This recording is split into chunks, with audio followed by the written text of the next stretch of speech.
It was an ordinary morning, or so I thought. I woke up to the soft chirping of birds outside my window, the warm rays of the sun seeping through the blinds, and the familiar scent of coffee brewing downstairs. It was one of those rare mornings where everything felt normal, peaceful, quiet, and just how I liked it. There were no obligations, no drama, just a few days of solitude to myself. It had been a hectic week at school, and I was looking forward to a little downtime. I figured I could spend the weekend catching up on some much-needed rest, binge-watching shows I'd been meaning to watch, maybe even take a long walk around the neighborhood, enjoy the simple pleasures. I dragged myself out of bed, still a little groggy but excited to be in my own little world for the next couple of days. As I made my way downstairs, the smell of pancakes hit me. I couldn't help but smile a little. My mom always made pancakes on the weekends, and it had become a sort of family tradition. I didn't expect my stepdad, Tom, to be there, though. He usually didn't hang around for breakfast, preferring to sleep in. But today he was already sitting at the kitchen table, his coffee mug in hand, a look of anticipation on his face. "Good morning," he greeted me, his voice cheery. His smile was wide, too wide almost, as if he were excited about something. That should have been the first red flag, but at the time, I didn't pick up on it. "Morning," I muttered back, still in a bit of a daze. My mom was humming to herself as she flipped pancakes in the kitchen, clearly in a good mood, too. She glanced over her shoulder, giving me a warm smile. "Sleep well?" she asked, her voice full of that soft, gentle tone she always used when she was in a good mood. "Yeah, fine, just a little tired," I said, taking a seat at the table. I grabbed a fork and started cutting into the stack of pancakes in front of me, still half focused on the morning routine. The usual hum of the kitchen, the clink of silverware on plates, the aroma of fresh pancakes. It was all so comforting, so normal. But then, Tom leaned forward, his expression suddenly serious. The kind of serious that made me stop mid-bite and look up. "We've got something to tell you," he said, his voice slightly lowering. I looked at my mom, who now had an expression I could only describe as trying to suppress a smile. It was as if she was waiting for the perfect moment to spring something on me. "Okay?" I said, confused. I had no idea what was going on. Maybe they were going to tell me about a new plan for the house, or something involving Tom's kids, who I barely saw anymore. Either way, I didn't expect what was coming next. "We're going on a vacation," Tom said, his eyes lighting up. "Just the four of us." I paused. I had to process the words for a second. Just the four of us. My mind immediately started racing. I hadn't heard anything about a vacation, let alone one planned so soon. I had just assumed that, with school and everything, any vacation plans would have come up in conversation by now. But no one had mentioned a thing. "A vacation?" I repeated slowly, trying to make sense of what was going on. "Where?" Tom grinned. "To the beach. It'll be fun, just a little getaway, me, you, your mom, and my kids. We're leaving tomorrow morning." I felt a jolt of disbelief. Wait, his kids? He was taking his kids on a vacation? I had no clue they were even planning anything like this. I hadn't heard a single word about it. I tried to hide my surprise, but my mind was already going in 100 different directions. His kids? I could already feel the sting of being left out. I didn't want to say anything, didn't want to seem ungrateful, but it hit me like a wave. I wasn't included in this family vacation. My mom seemed to notice my change in expression because she quickly added, "We were just talking about it last night, and it seemed like a good idea. We'll only be gone for a few days. I thought you'd be okay staying at home for that time." Stay at home? Was she serious? The sudden realization hit me harder than I expected. I wasn't included. No one even thought to ask me if I wanted to go. They just assumed I'd be fine on my own. Sure, I was 17, but I wasn't some distant relative who wouldn't care if the family went off without me. I had spent plenty of time with my mom and Tom before, and I always assumed I was part of their plans. "What about me?" I asked, my voice quieter than I intended. My mom's smile faltered, her eyes meeting mine with a look that seemed a bit guilty, but also a little defensive. "You're going to be fine," she said quickly. "You're old enough to take care of yourself. Plus, it's just a few days. You can use the time to relax, hang out with your friends." "I don't have any plans this weekend," I replied, trying to keep my voice steady. "I wasn't even told about this trip, and why am I not going?" Tom's expression softened. "It's not that we don't want you with us. We just thought this would be a good chance for you to have some alone time. You've been really busy with school and everything. We thought you could enjoy a little break, you know?" But his words didn't sit right with me. Alone time? Was that what this was? A chance for me to be alone because they didn't think I'd want to go with them? My mind raced. I tried to keep my tone even, not wanting to create a scene, but it was hard. I don't understand. Why didn't anyone ask me if I wanted to go?" My mom shifted in her seat, her fingers nervously tapping the edge of the table. "It's not that, honey. It's just that we planned it last minute and we figured you wouldn't mind." She smiled again, but it didn't quite reach her eyes. I could tell by the way she was acting that this wasn't a decision they'd made together. It felt like Tom had come up with the idea, and my mom had just gone along with it. Tom cleared his throat, trying to ease the tension. "It'll be fun. You can have the whole house to yourself. You can do whatever you want. It's not a big deal." His tone was light, trying to brush off my concerns, but I couldn't help but feel like an afterthought. I wanted to argue, to tell them how much this hurt, but something stopped me. Maybe it was the look on my mom's face, the one that said she didn't want any conflict. Or maybe it was the feeling that no matter what I said, it wouldn't change anything. So, I forced a smile. "I'll be fine," I said, but my voice betrayed me, sounding less convinced than I wanted it to. Tom looked pleased, and my mom seemed relieved, as if the subject was now closed. But as I pushed my half-eaten pancakes around my plate, I couldn't shake the sinking feeling in my chest. They were going on a vacation without me, and the worst part was, they didn't seem to think it was a big deal. I finished my breakfast in silence, the clinking of silverware the only sound in the room. They talked about packing and what they'd do when they got to the beach, but I couldn't focus on any of it. All I could think about was how, for whatever reason, I wasn't considered a part of their plans. Later that day, I watched as they packed the car, laughing and joking with Tom's kids, who arrived just as they were about to leave. I stood by the front door, my heart heavy, watching as they drove away. It wasn't just about the trip. It was about how easily they had made the decision to go without me. As the car disappeared down the street, I closed the door and turned back into the quiet house, the sound of emptiness already echoing in my ears. It was going to be a long few days. And deep down, I couldn't help but feel that I had been forgotten. The next morning, as I woke up and lazily checked the clock on my phone, the realization hit me again. I'm here alone. I rubbed my eyes and stretched, blinking against the sudden brightness of the morning sun streaming through my bedroom window. My room, once filled with the noise of family activity, was now eerily quiet. It felt too still, as though the world outside was moving on without me. It was only day one of the vacation, but I already felt the weight of the silence pressing in on me.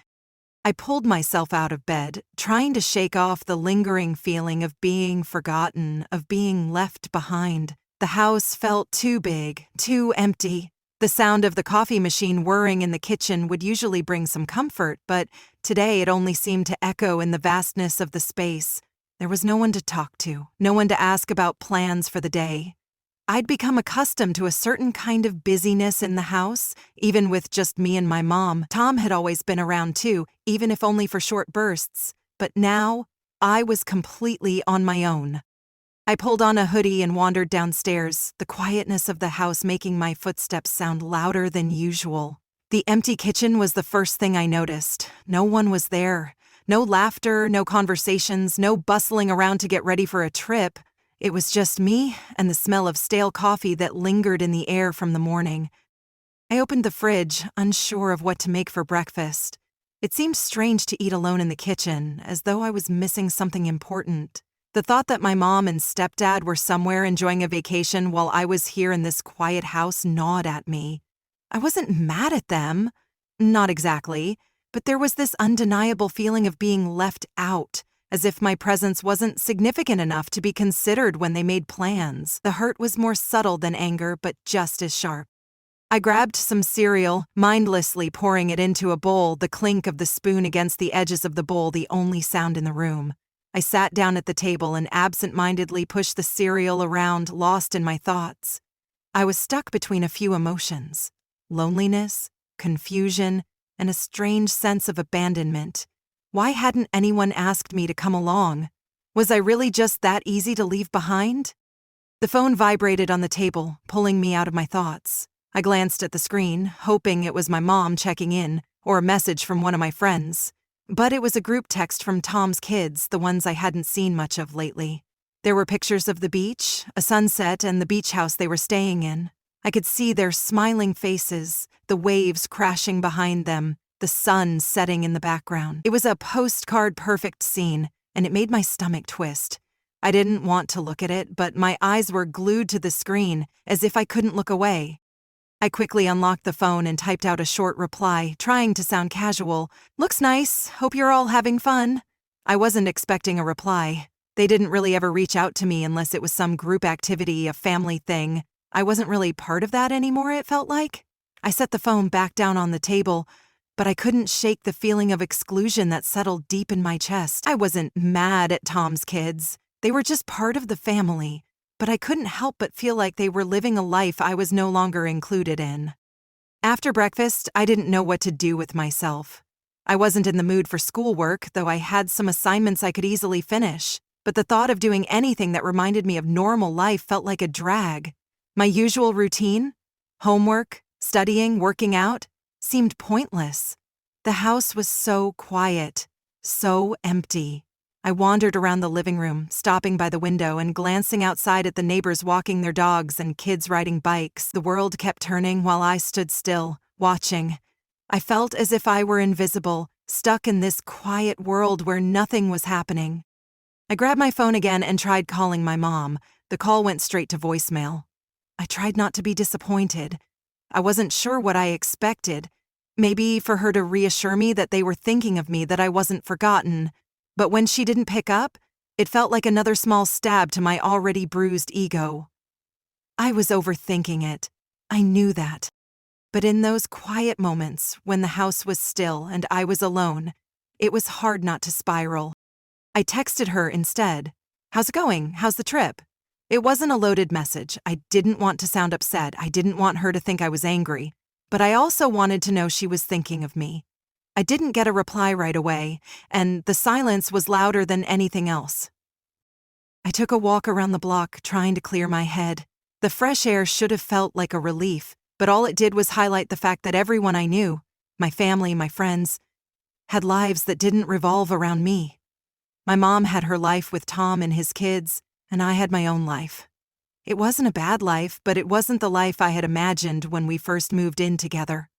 At first, I thought I'd be part of a new family, one where we'd do things together. But as the months passed, it became clear that I was more of an outsider than I wanted to admit. When I got home, I spent the afternoon pacing around the house. I checked my phone again, hoping for some kind of response from my mom, but nothing came. It was so strange. They were off having fun, and I was stuck here. Like I wasn't a part of the picture anymore. I wasn't even a priority in their absence. Around dinner time, I reheated leftovers. Eating alone didn't bother me at first. I'd gotten used to it. But tonight, it felt different. I stared at the food in front of me, almost forcing myself to eat. The quietness of the house seemed to fill every corner, every inch of space. The refrigerator hummed louder than usual. The sound of my fork against the plate seemed to echo. I hadn't realized how much noise my family made when they were here, just talking, laughing, the clinking of dishes, but now that they were gone, the silence was deafening. I tried to keep myself busy, but nothing felt fulfilling. The idea of doing homework was less than appealing, and the shows I had planned to binge-watch felt distant and unimportant. I kept checking my phone for messages. Still nothing from my mom. A few more texts from Tom's kids, more pictures. It stung each time I saw them smiling, together, without me. I wasn't being childish. I knew I wasn't, but it was hard not to feel like an afterthought. By the time the evening came to a close, I was mentally exhausted. I'd walked around the house, checked my phone countless times, and even tried to call my best friend, but they were busy. The quiet, the stillness, made everything feel heavier. I couldn't escape the feeling that I was being left behind. By my mom, by Tom, by his kids. It wasn't intentional, but the hurt didn't change. I went to bed that night feeling strangely hollow. The bed, once a place of comfort, felt empty. I stared at the ceiling for what seemed like hours, trying to will myself to sleep, but the thoughts wouldn't stop. I felt insignificant, like a shadow in my own life. I wasn't included. I wasn't wanted. And for the first time in a long time, I felt completely and utterly alone. The days blended together in a haze of solitude. Each morning I woke up in the silence of an empty house, the echo of my own thoughts louder than the world outside. At first, it was easy enough to convince myself that I was fine. I spent the first couple of days trying to make the best of the situation, finding little distractions here and there. I watched shows, listened to music, and even made some progress on the assignments I'd been putting off. But no matter how busy I tried to keep myself, the same underlying feeling persisted. It was like an itch I couldn't scratch, a nagging thought that I couldn't shake. Why wasn't I included in this vacation? I couldn't help but replay that moment in the kitchen when they told me about the trip. The looks on their faces, bright with excitement, full of energy, felt so out of place when compared to my own reaction. I hadn't been part of their plans. They hadn't even asked me if I wanted to go. My mom had tried to reassure me, telling me it would be fine, that I'd be able to relax at home, but it didn't feel like a vacation for me. It felt more like a punishment. By the third day, I couldn't ignore the emptiness any longer. Every morning, I woke up with the same weight in my chest, the same sinking feeling that I was on the outside looking in. I had tried to call my mom a couple of times, but she'd been busy. Every time I reached out, she responded with something vague like, "Having fun. We'll call later." But later never came. It was the same pattern every time. Her texts, though friendly, were short and distant. It was clear that she was caught up in the vacation, in the excitement of being with Tom and his kids. And I was left on the other side of the world, a mere afterthought. It wasn't just the silence that was bothering me. It was the growing sense of disconnection. The house, once a place where we all came together after long days, now felt like a foreign place. It was as if I had no place in it anymore, as if it belonged to everyone else but me. The worst part was that I had no one to share my thoughts with. I had no one to tell me that I wasn't being ridiculous for feeling this way. I didn't want to be the one who complained, the one who made a big deal out of something that seemed so small to them. But the more I thought about it, the bigger the issue became. The loneliness wasn't just a background hum in my life anymore. It was the focal point of everything. I spent my evenings in the same cycle. I'd sit on the couch, scroll through social media, and watch everyone else post pictures of their vacations, of their families, of their adventures. Tom's kids were posting constantly. The beach, the pool, the sunsets, their laughter. It all felt like a world that I wasn't a part of. The pictures were supposed to be a way of including me, I guess, but all they did was remind me of how distant I had become from them. The more I saw their smiling faces, the more it hurt. I tried to remind myself that they weren't doing it on purpose, that they didn't mean to exclude me. But it was hard to convince myself of that when they seemed so happy, so carefree, without me. Every text I sent, every message I received, felt like a cold reminder that I wasn't wanted there.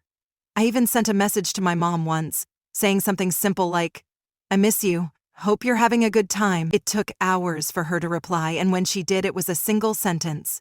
"We're doing great. I'll call later." I knew I was overreacting. I knew they were having fun, but I couldn't help it. It felt like the more they enjoyed themselves, the more they forgot about me. And the worst part was that every time I reached out, every time I tried to express how I felt, I was met with silence. My mom's messages were always pleasant, but they were increasingly distant. Tom's kids never acknowledged me directly. It was as if I wasn't even there. One evening, I decided to go for a walk around the neighborhood. Maybe the fresh air would help clear my head. As I walked down the familiar streets, the usual chatter of the neighborhood kids and the hum of traffic seemed so distant. It was like I was in a different world from everyone else, separated by some invisible barrier. I passed by the park where families gathered, kids played on swings, and parents chatted with each other. It felt like a cruel joke. Everywhere I went, I was surrounded by people enjoying their families, while I was stuck in this hollow existence at home. I returned home that evening, feeling more isolated than ever. The house was dark and quiet, and I couldn't even bring myself to turn on the TV. I just sat there, staring at the walls, wondering when this would all stop, feeling like such a painful joke.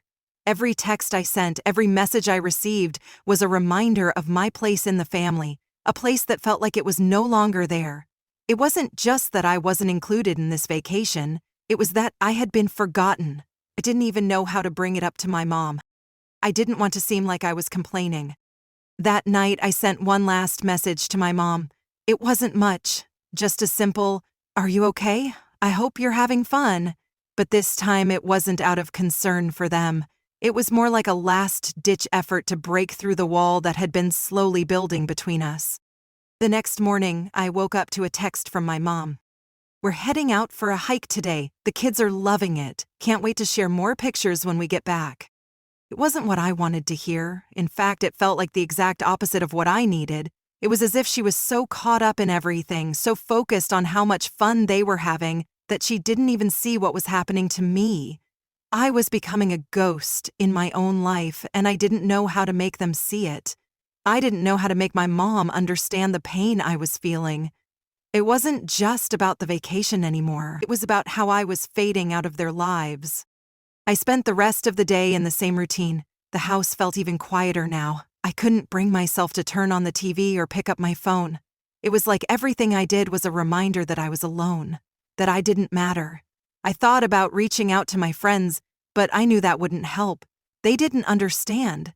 They didn't know what it was like to feel so abandoned, so easily forgotten.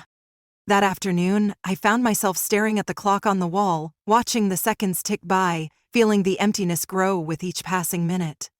I should have been out enjoying my own life. I should have been out with friends, maybe doing something fun. But instead, I was stuck here, in this silent house, feeling more isolated than ever.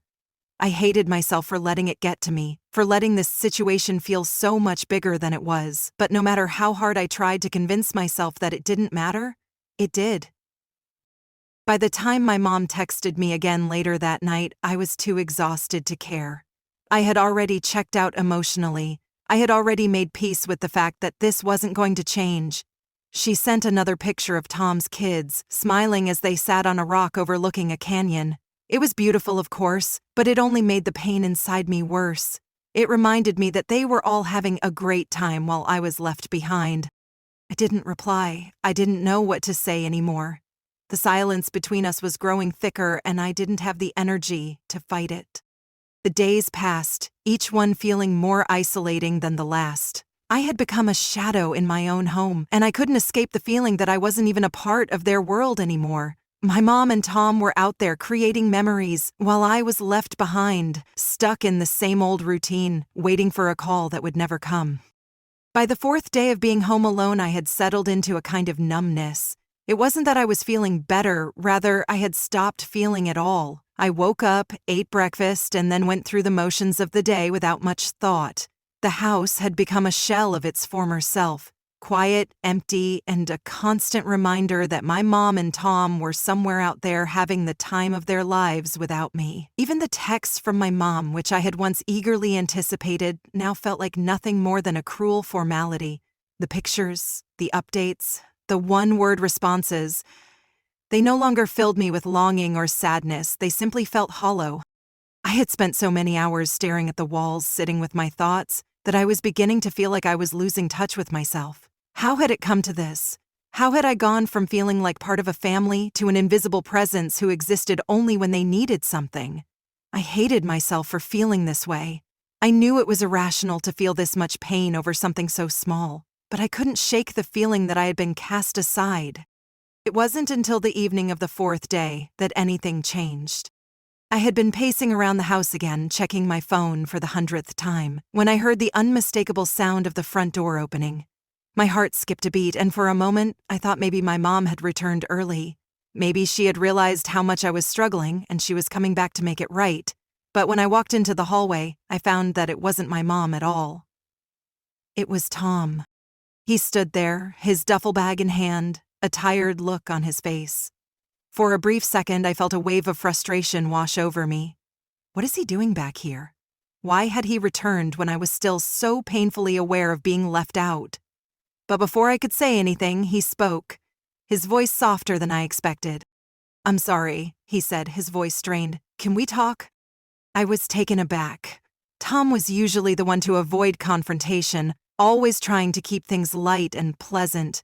But the look in his eyes told me this was different. Something had shifted, and it was clear that I wasn't the only one who had been affected by the distance. I nodded, stepping aside to let him in. He dropped his bag near the door and sat down on the couch, running a hand through his hair. I remained standing, unsure of what to do next. This wasn't how I had imagined this conversation going. There was no dramatic confrontation, no angry outbursts, just a quiet tension that hung between us, thick and suffocating. "Are you all right?" he asked, breaking the silence. I shrugged, unsure of what to say. "I'm fine." Tom didn't seem convinced. He studied me for a moment before sighing deeply. "I know things have been off lately. I can tell you've been feeling left out." That admission hit me harder than I expected. For days, I had been wondering if I was imagining things, if I was being too sensitive. But hearing Tom acknowledge it made everything feel a lot more real. "I didn't mean for it to feel like that," he continued. "I really didn't. We should have told you about the trip sooner. We should have made sure you were included, but honestly, I didn't think it would be such a big deal. I thought you'd be okay staying home for a few days." I felt my stomach twist. The hurt and frustration that had been building up inside me over the past few days surged to the surface. I couldn't help it. "How could you not think it would be a big deal?" I asked, my voice shaking slightly. "I've been here for months trying to be part of this family, and then suddenly, you just leave me behind without even asking if I wanted to go? No warning, no conversation?" It just hurt, Tom. It hurt. He looked at me, his face softening with regret. "I know, and I'm sorry for that. I should have known better. We should have talked about it. I guess I assumed you wouldn't mind staying home. But I was wrong. I should have considered how you'd feel." I crossed my arms, trying to process his words. His apology felt genuine, but it wasn't enough to erase the pain I had been carrying. "You don't get it," I said, my voice quieter now. "It's not just about the trip. It's about the fact that I've been trying so hard to be part of this family, to fit in, and then it's like I'm not even a thought. I've been here all along, Tom, but you and my mom, you're off living your life, and I'm just visible." Tom's face faltered and he shifted uncomfortably on the couch. "I never meant to make you feel that way. That's not what this is about. It's just that, well, I thought you'd be okay being alone for a bit. You've always been independent, and I figured you'd enjoy the time to yourself." "It was okay," I replied, my words coming out sharper than I intended. At first, I thought it would be nice to have some space, but then it felt like everyone just forgot about me. And now, every time I hear from my mom or see those pictures, it's like I'm just not even part of the equation anymore. There was a long pause, and for a moment, I wondered if this conversation would just end with no resolution. But Tom surprised me by getting up from the couch and walking over to the window. He stood there for a moment, looking out at the quiet street. When he spoke again, his voice was low, almost hesitant. "Look," he began, "I can't change what happened. I can't take back the fact that we left you behind, and I can't undo the hurt you're feeling right now. But I want you to know that I never meant to make you feel invisible. You matter to us." I swallowed hard, trying to hold back the tears that had started to well up in my eyes. It wasn't enough to make everything better, but it was the first time in days that I felt like someone had truly heard me. Tom's words weren't perfect, and they didn't fix everything, but they were real, and for the first time since this all began, I felt like I wasn't alone in my feelings. "I know we've had our issues," Tom continued, turning to face me again, "but I want to make it right. I want to fix this. I don't want you to feel like an outsider in your own home." I nodded slowly, still unsure of how to respond. The pain I felt hadn't magically disappeared, but for the first time, I felt like there was hope for things to improve. Maybe this family wasn't perfect, but we could try. That was all I really needed. Effort. I needed to know that they cared enough to try. The next few days were a bit different. Tom stayed around the house more, and I could tell he was trying harder to be present. He made an effort to talk with me, to ask how I was doing. We even started watching a movie together one evening, something simple but meaningful. It wasn't a grand gesture, but it was a start, a small step toward mending the gap that had formed between us. My mom didn't come back from the vacation until the following weekend. By then, things had settled somewhat. I had stopped feeling like a ghost in my own home. Tom and I had talked, and though things were still far from perfect, I felt a glimmer of hope that maybe, just maybe, things would get better. When my mom came home, she was full of energy, eager to share the details of their trip. She was surprised to see the changes in me. The way I seemed more at ease, more present. I hadn't completely opened up to her yet about everything that had happened, but there was a shift. I could feel it. I could feel that I wasn't as invisible as I had felt before. "I missed you," my mom said, pulling me into a hug when she saw me. It was simple, but it meant more than any of her text messages had. I hugged her back, feeling a warmth that I hadn't felt in days. "I missed you too," I whispered, finally letting go of the weight I'd been carrying. It wasn't the perfect solution, and I knew there would still be challenges ahead, but for the first time in a long time, I felt like I was seen. I felt like I mattered again. It wasn't the vacation I had imagined, and it wasn't the perfect family moment, but it was a beginning of understanding, of communication, and of trying to rebuild what had been broken. Maybe this family wasn't perfect, but we were still together, and that was enough for now.